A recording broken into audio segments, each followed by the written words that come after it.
This is Chris Ott in this new series that I'm just calling Untitled, and it's part two. And I'll eventually add a title, and at that point I might start over even. But I want to keep working. Okay, so here we are. Well, let's just check this light here. Does that help us in any way? Yeah, a little bit.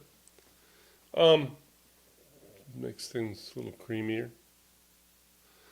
So we've got this board here. I can only reach to here. But I could turn that camera a little more out there. Get a little tiny bit more of that screen.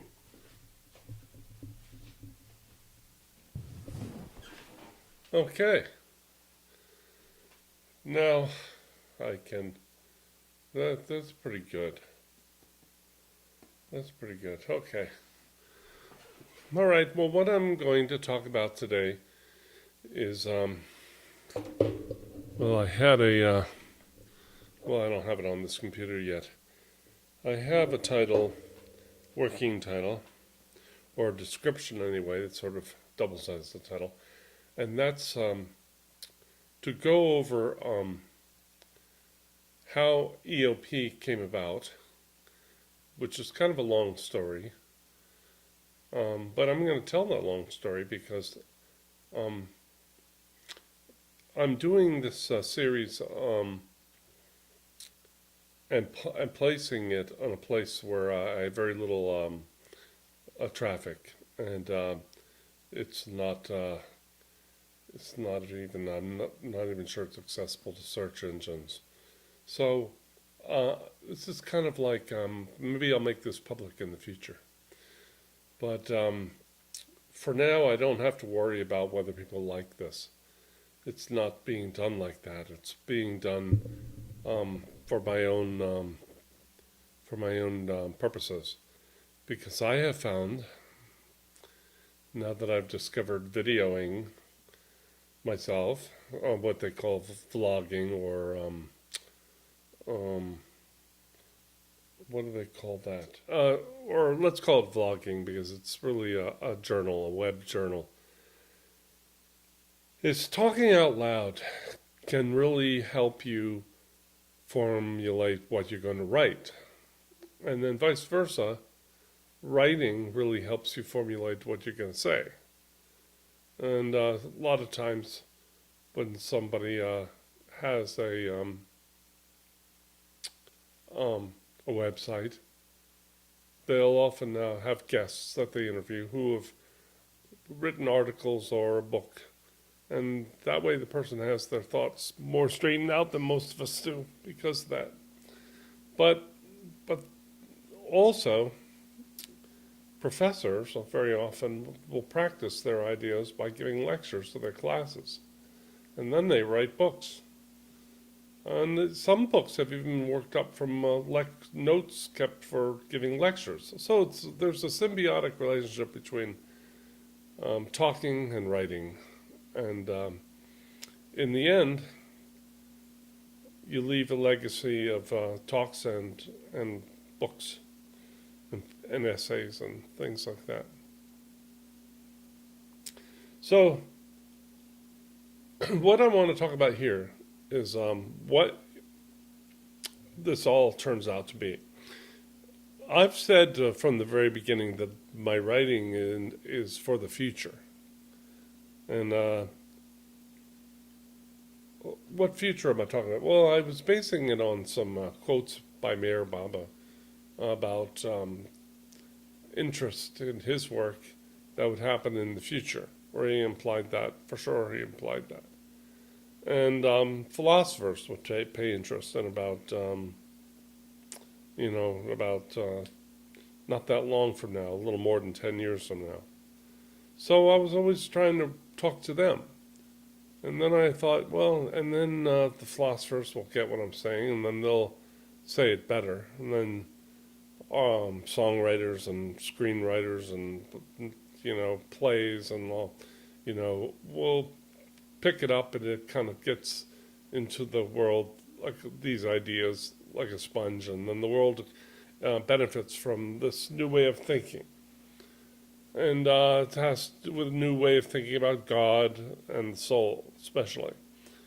But, very recently, I've been having second thoughts about that, which is a good thing I'm not doing this on a public podcast, because that would make me look pretty unstable. But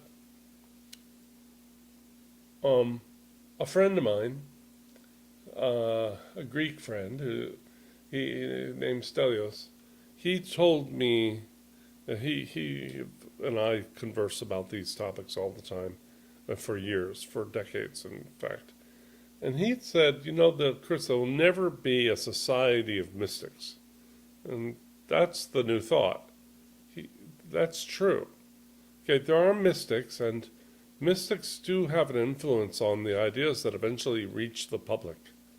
For instance, the church fathers mused about the teachings of Jesus and the Gospels, and they wrote many tracts philosophically, and things finally settled out in what we have today as Orthodox Christianity and Catholicism. But it wasn't always that way. Those men were more like mystics at one time. Well, the same is true in Islam and in Buddhism and in Hinduism. And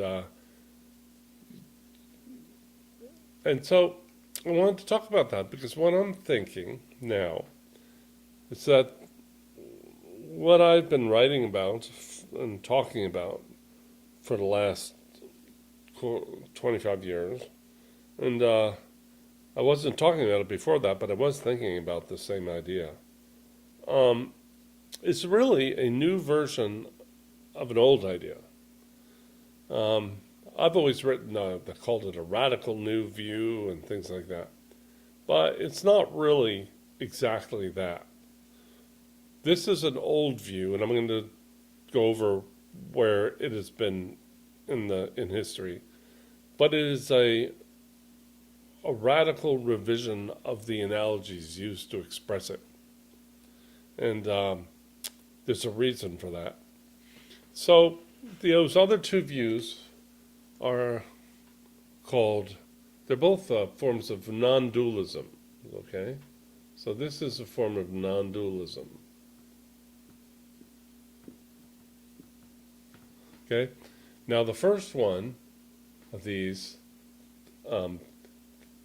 actually, I would say this goes from ancient times of Neoplatonism, and in the writings of Plotinus and his disciples, because he didn't always do his own writing, in around the 2nd century.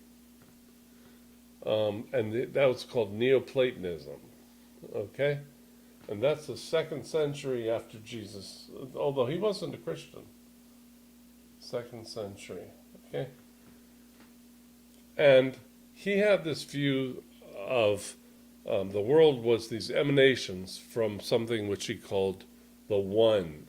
And the one emanation is the thought, and then there's matter is out here. And there were other emanations, but the point is each one was less real, but the center was the most real, and this is sort of the absolute reality.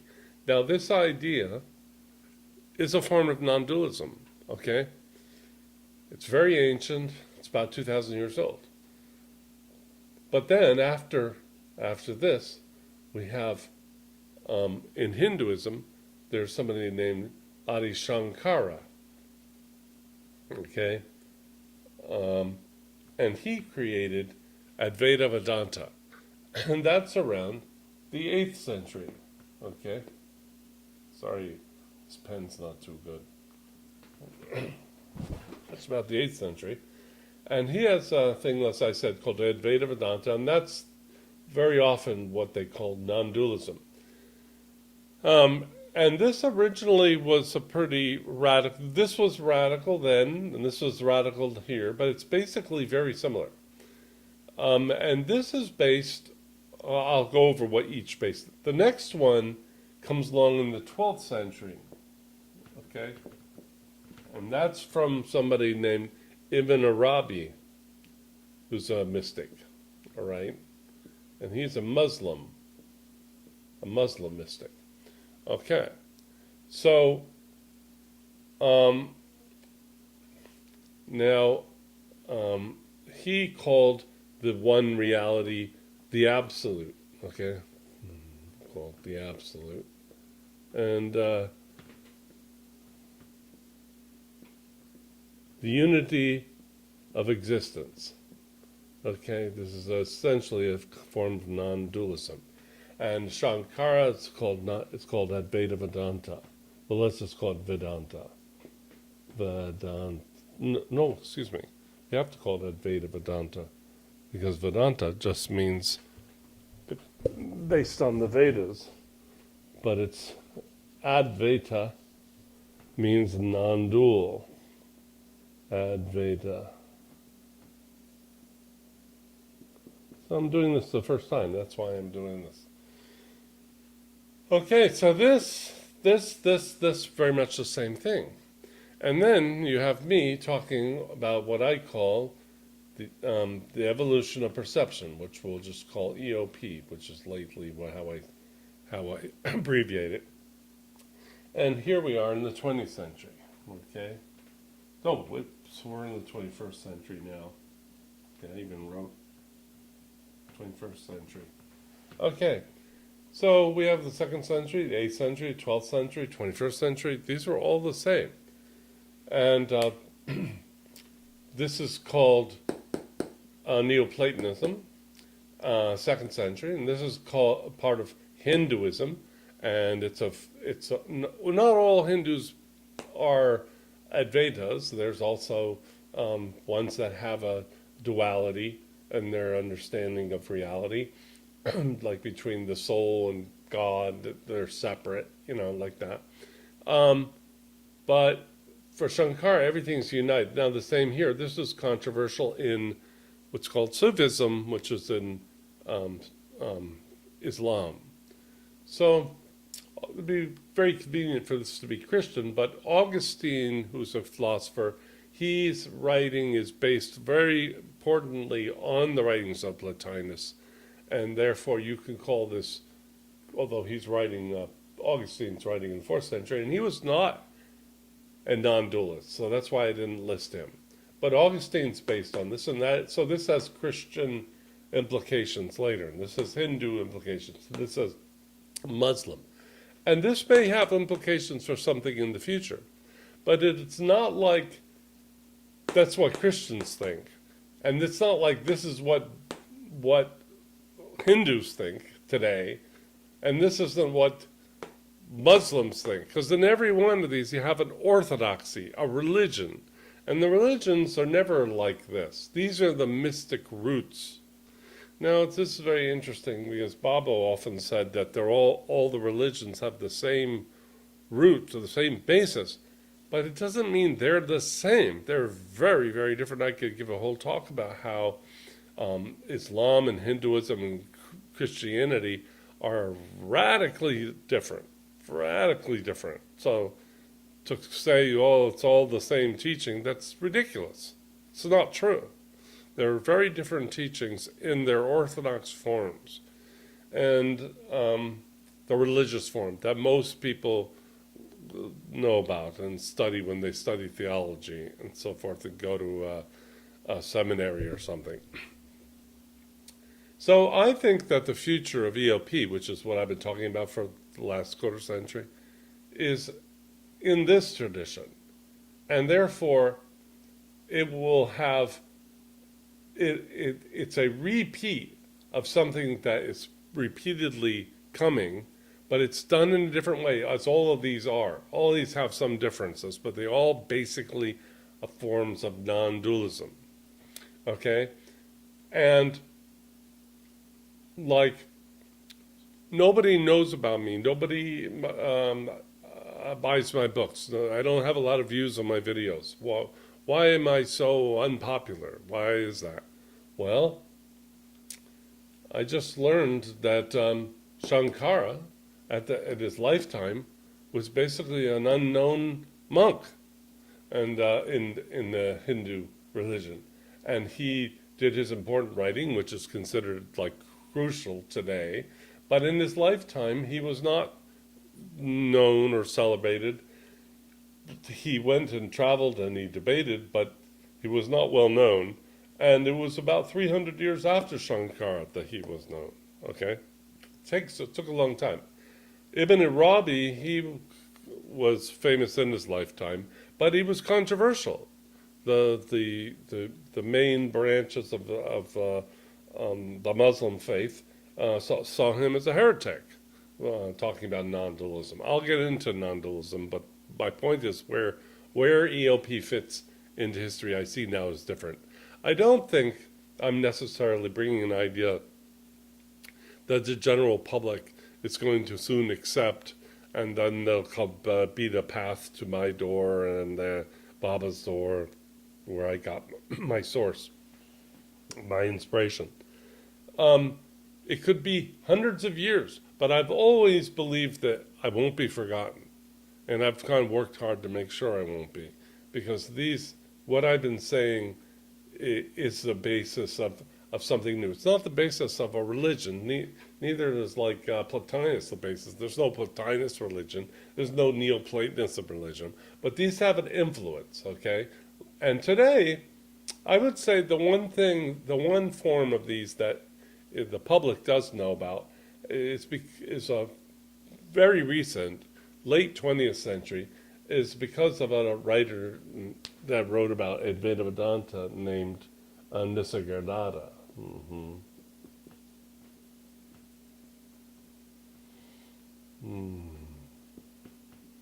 And you can look him up.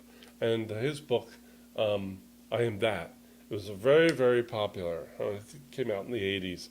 And tons of people write about it. Now the people use the word non-dualism and they are referring to Nisargadatta. But he's basically just a good spokesman for this type of Advaita Vedanta that comes from Shankara in the 8th century. Okay, so but the average public, if you go and go just poll people, they'll never have heard of Nisargadatta. But people who are into mysticism or go to Vedanta Center and stuff, they've all read his book. It's very popular, and they get roughly what non-dualism is. Or I wouldn't even be able to have this conversation if it wasn't for Nisargadatta really making this public. But anyway, in Sufism, as part of Islam, everybody knows about Ibn Arabi among Sufis. That's the mystical branch of Islam. Okay, so now I want to say where each one of these got their inspiration, because it's not like these people I've just named, Plotinus, Shankara, Ibn Arabi, or me, just came up with this on their own, out of their head.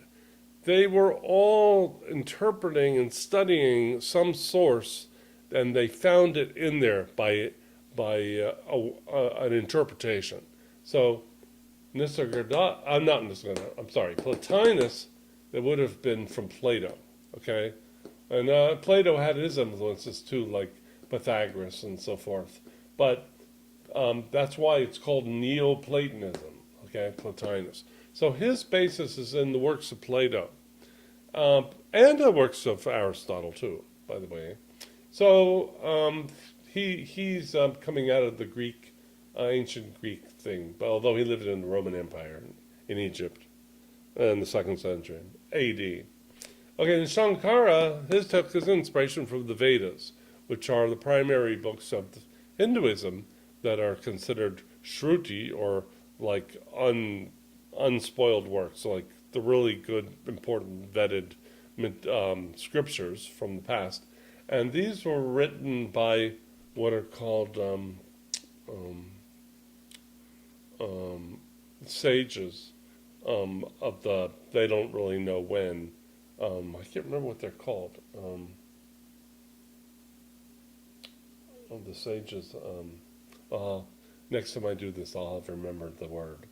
But they're the ones who wrote the Vedas, and he has commentaries on the Vedas, and eventually over his lifetime he didn't live very long, but over his short life he developed the idea of Advaita Vedanta based on those ancient Hindu scriptures. Rishis, that's what they're called, the ancient rishis. So it's not written by, like here, he's basing on Plato or whatever. He's basing it on the ancient Greeks, and he's basing his on the rishis, lived in northern India like long before him. And then you have Arabi, and his works are based on, well, some of the same works as the Greek and the philosophers, but also on the, and most importantly, on the Quran, because he's Muslim. But he finds, through interpretations of lines in the Quran, the same thing. Okay? So, now we come to me. Where did I get my inspiration? My inspiration, as I've long confessed, is from Meher Baba, from the works of Meher Baba, and especially from a new work that came out even after I wrote my first book, and it's called The Intelligence Notebooks, and I did my own version of them, which is available online for free, and you can download that, and you'll see where a lot of my later developments came from. But my initial idea came from Meher Baba's book, God Speaks, and his other book, Discourses, which is a collection of discourses assembled from his discourses he gave in his lifetime in the 30s and the 40s. So, and God Speaks has been in continuous, that's Baba's main opus, and it's been in print continuously since the 50s. And so I, through interpretations, what I read there, that's how I came upon this. But I must add that I also was influenced by the philosophers of the Western philosophers, especially the Greek ones, the ancient Greeks, Plotinus, and then all the philosophers of the Enlightenment. And I've often talked about them. And so I would not have been able to come up with this, just reading God Speaks. I came up with it because I read God Speaks, but I also studied philosophy. So just like you'd say, like Augustine, he didn't just read the Bible, he read the Bible and he read the ancient, the writings of Plotinus, who's a philosopher, Roman philosopher, who was not Christian. So similarly, I'm mixing in different things, and probably Ibn Arabi probably did the same thing. Probably relied on Aristotle too. I'm not sure. I haven't checked that, but it'd be easy to check that. So now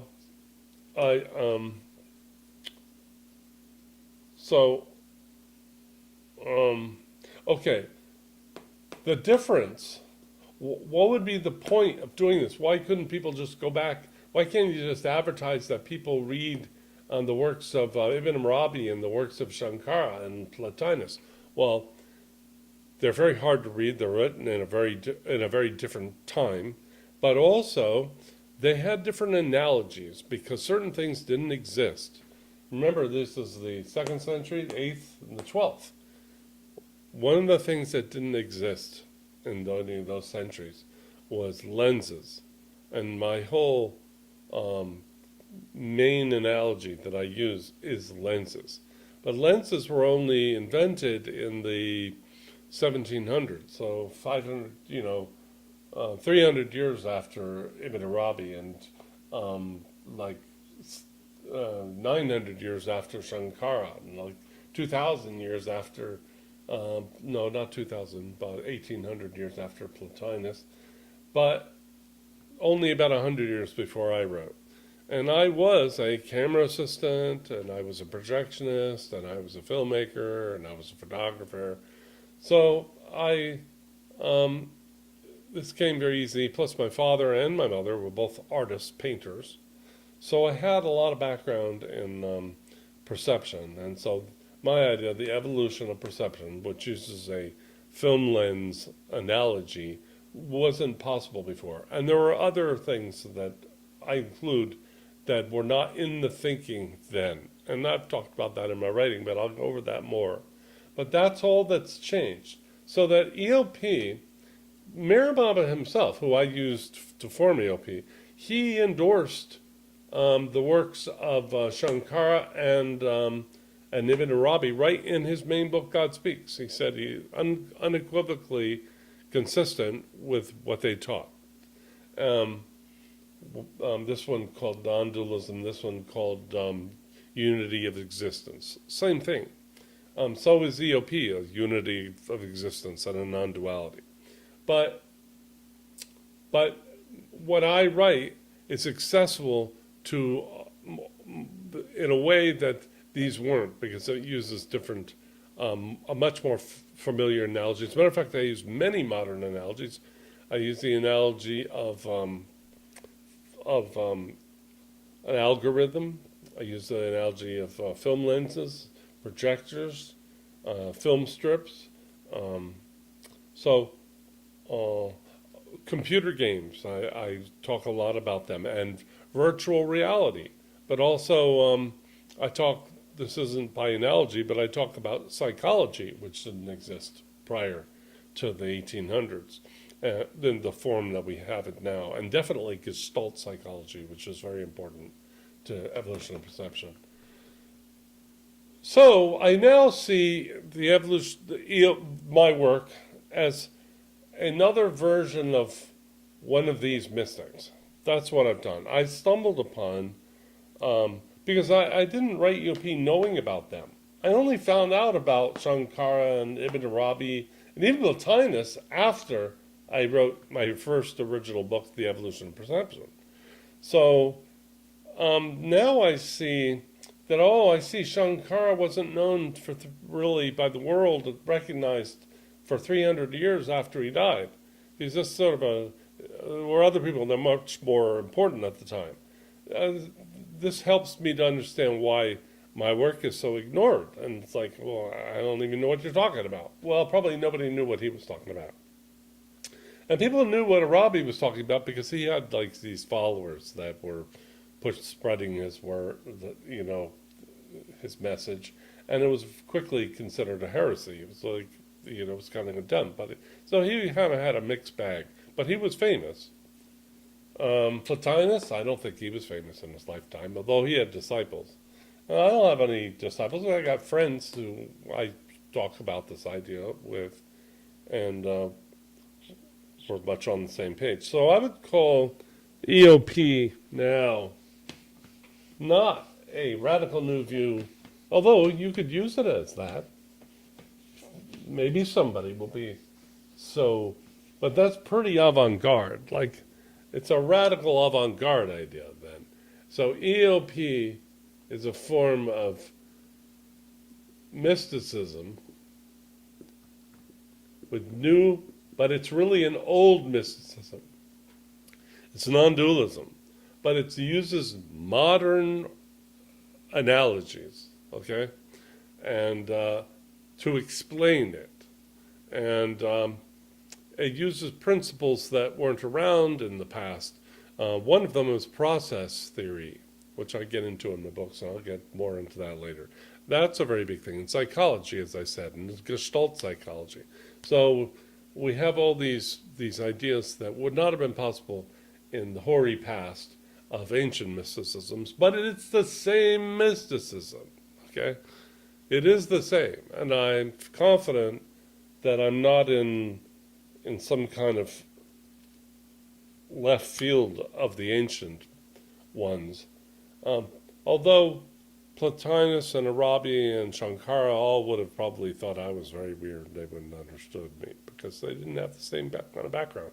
But I can see what they're doing, and I feel a camaraderie. So I think I'm leaving a new beginning for future. I think Bob might have been what Baba meant by philosophers coming to pay homage to him, because a lot of mystics are called philosophers. Shankara is called a philosopher. Arabi is a philosopher.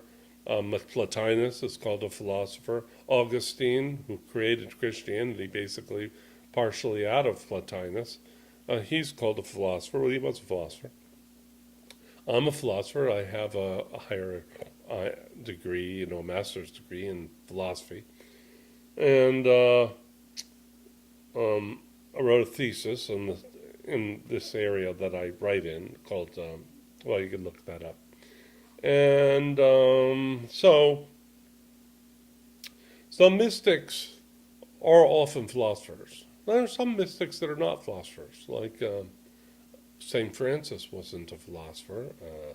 Hafez, the Sufi poet, I don't think he was a philosopher. He was a poet.